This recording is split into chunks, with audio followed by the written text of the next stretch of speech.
রাধে রাধে বন্ধুরা, আজকে সকালটা শুরু করছি নতুন একটা ব্লগের সাথে। আজকে আমি আছি আমার পাড়াতে, মানে আমার শ্বশুর বাড়িতে। ছোট্ট একটা গ্রামের ছোট্ট একটা আয়োজন তোমাদের সাথে শেয়ার করব। সকলে তো সকলের বাড়িতে আনন্দ করে, সেটা শেয়ার করে। তো আমাদের পাড়ায় আমরা কিভাবে রং খেলি সেটাই তোমাদের সাথে শেয়ার করব। দেখো কত মানুষ এখানে। এখানে নানান জায়গায়, মানে নানান পাড়ার মানুষ আছে, এক জায়গারই সবাই নয়।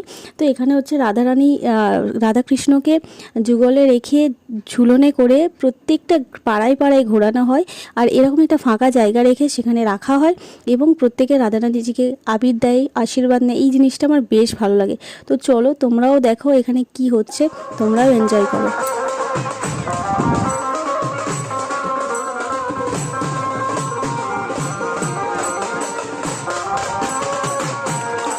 তো দেখতেই পেলে কত এখানে কত সুন্দরভাবে দোলটাকে সেলিব্রেট করা হয়। আমার এখানে দোলটা খেলতে ভীষণ ভালো লাগে।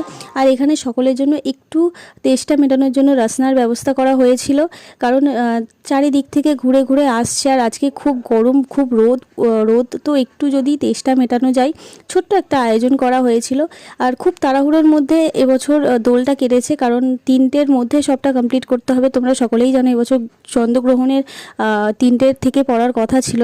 তো তার মধ্যে পুজোর কাজ সব কিছু, রাধারানীজিকে মন্দিরে রাখা সবটা কমপ্লিট করতে হবে। তাই এবছর সেইভাবে বেশিক্ষণ রাখা হয়নি, তাড়াতাড়ি রাধাকৃষ্ণকে নিয়ে চলে গিয়েছিলেন ঝুলনে করে। আরও অনেক পাড়া আছে, সেগুলো ঘোরাতে হবে, সেখানেও রাখতে হবে কিছু কিছু সময়। তো যতক্ষণ ছিল খুব আনন্দ হয়েছে, সকলকে রং মাখানো বিশাল আনন্দ হয়েছে। দেখো নিজের পাড়ায় বা নিজের বাড়িতে নিজেদের মধ্যে রং খেলার যে আনন্দ, সেটা সত্যি অন্য কোথাও গিয়ে সেইভাবে হয় না বলে আমি মনে করি। তো আমার এখানে হোলিটা বেশ ভালো লাগে।